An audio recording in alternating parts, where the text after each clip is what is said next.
Welcome back mga lapatid dito sa J. Christian Love TV. For this video mga lapatid is so nandito na yung mga ibon nating pinaloplayan natin mga lapatid. So yun, dami nilang hatak na dala mga lapatid. So kung gusto nyo makita mga lapatid, so tara mga kalapatid, samahan nyo ako. Let's go.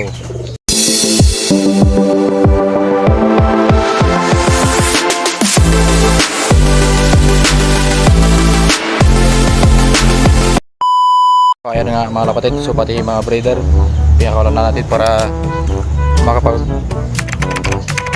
makapaglipat-lipat naman sila. So andyan na yung mga ibon natin. So mayroon silang mga target mga lapatid. Ayun o, yan o, yun o, yung Batman na yan. Ano yung Batman na yan? Target yan.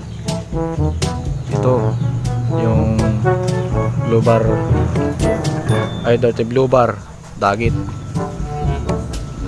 So meron pa yung dagit yun eh. Ano ba yung dagit na? Baka nasa likod. Dahil ang dami nilang nahatak mga kapatid nung rumurunda sila. Ayun o, ang ganda ng ano, ang ganda ng Batman. Black na may flight siya mga lapatids. Ilan yung flight niya? Dalawa yata yung flight niya. Kaya yung mga iwan natin mga lapatids na pinners fly na naman natin sila. So ayan, pati breeder pinakawalan natin. So hindi ko lang pinakawalan yung ilalaban natin mamaya mga lapatids. Yung ilalaban natin, ayan. So pati ito yung mga breeder natin nasa taas ng cage. Ayan yung mga ibon natin mga lapatid. So mamaya kakarga na tayo mamaya mga lapatid, kaya nire-ready ko na yung ibon natin. Dahil baka maabutan tayo ng ulan, kaya yan, dyan muna siya. Agahan na lang natin mamaya pumunta, baka kaya hintayin ko lang sila dito sa loft natin mga lapatid, dahil last tayo ang dadaanan. Kasi pag doon pa tayo pupunta sa loading station, malayo sa atin mga lapatid.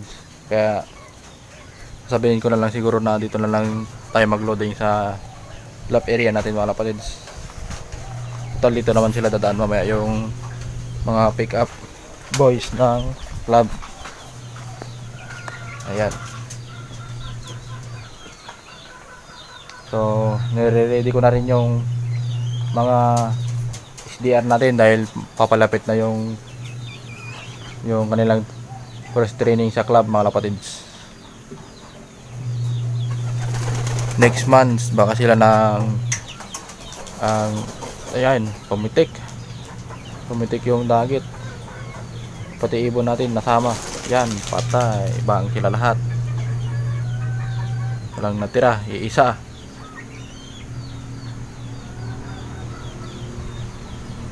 Yung Taiwan bird lang natin, ayan o, runda agad. So hindi naman makakawala yung dagit nila yan.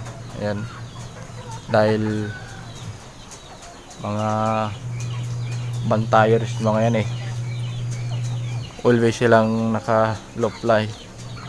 So pinapalakas ko talaga sila sa labas mga kapatids, para hindi sila manibago pag karira na. Ayan.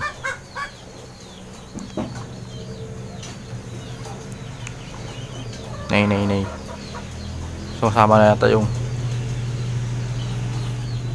yan yung matandang Taiwan natin dito mga lapatids, yung blue bar na yan na bumabarako. Yan yung pinaka breeder natin ditong Taiwan. So yung asawa niya, hindi ko alam kung malapit na magpisa yung itlog niya, dahil bihira kong i-check yung itlog nila. Ito yung asawa niya mga lapatids, yung bumalik na Taiwan natin. Buti na lang at bumalik nga to eh. Kung hindi na natin sila mapagbe-breed silang dalawa. So ayan yung hindi natin no, nagpapa-init, pero wala pang init sa pisto niya. Yung ano naman natin dito, itlog. Wala pang itlog, pero ito may itlog na. Mara. Complete itlog na ito eh. Complete. Ayan yung wave nila. Malaki na rin. At yung nandito, ayan, yung Taiwan bird natin na itim. Ayan, complete egg na rin siya. Ayan ang complete egg.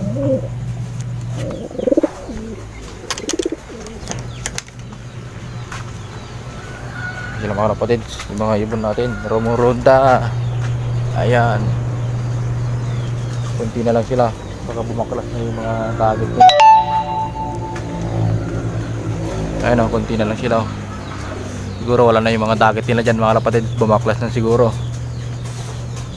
Wala na siguro. Dahil wala na akong nakikita item na may puti-puti sa pakpak. Pero titignan pa rin natin kung nandyan pa rin yung iba mga kapatid. Dahil mga bantayers yung mga ibon natin yan eh. Sinusundan nila talaga pag may target talaga sila. Hindi nila papakawalan. Ito yung matnog natin mga kapatids, ang beautiful pigeon. Yan ang isa pang paparamihin natin dito sa loob para matesting natin yung lahi niya mga kapatids. Kirnos ko siya sa pure na African Black Eagle mga kapatids. Ito yung tatay niyan mga kapatids, yung pure African Black Eagle na yan. Ito yung matandang pure African lovebird, ay Black Eagle na yan mga kapatids. Ayan, so abangan ko yung ibon ko. So yan, so dito ko muna siguro tatapusin yung video natin mga kapatids. So like and share and subscribe. Ingat mga kapatids.